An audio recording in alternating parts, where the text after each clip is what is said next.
अस्सलामु अलैकुम वरहमतुल्लाहि वबरकातुहू। उम्मीद करता हूँ कि आप सब खैरियत से होंगे। नाज़रीन, आज हम आपके सामने याजूज मजूज के बारे में एक दिलचस्प मालूमात रखेंगे कि ये कौन हैं और कब आएंगे और क्या करेंगे। नाज़रीन, याजूज मजूज हज़रत नूह अलैहिस्सलाम के बेटे याफिस की औलाद हैं।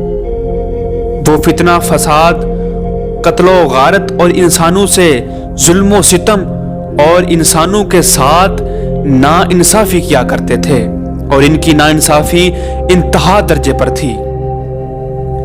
वो तमाम लोग एक मर्तबा हज़रत ज़ुल्करनैन की खिदमत में हाजिर हुए और अर्ज करने लगे कि आप हमारी हिफाजत का इंतज़ाम करें, हमारे और इनके दरमियान एक दीवार बना दें। आप माली या जैसी भी मदद कहें, हम करने को तैयार हैं।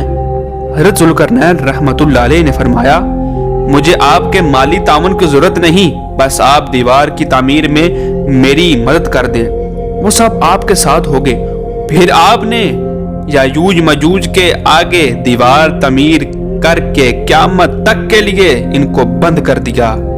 इस सारे वाक़े को कुरान पाक में अल्लाह ताला अज़्ज़ा वजल ने भी बयान फरमाया है।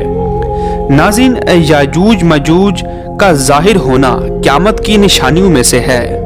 वो क़यामत के करीब दीवार को कुरेद कर निकलेंगे, दीवार को तोड़ कर निकलेंगे जो हज़रत ज़ुल्करनैन ने उनके सामने बनाकर उनको उसके अंदर बंद कर दिया है। हज़रत ज़ुल्करनैन की बनाई हुई दीवार को वो तोड़ेंगे, कुरेद देंगे। जब सूरज की रोशनी दिखाई देती है तो इनका सरबराह कहता है कि वापस चलें, बाकी कल कुरेद देंगे। प्यारे आका सल्लल्लाहु अलैहि वसल्लम के अहद मुबारक में एक दिरहम के बराबर इसमें सुराख हो गया तो एक दिन आएगा कि अल्लाह ताला अज़्ज़ा वजल चाहेगा कि अब इन्हें निकाल दिया जाए।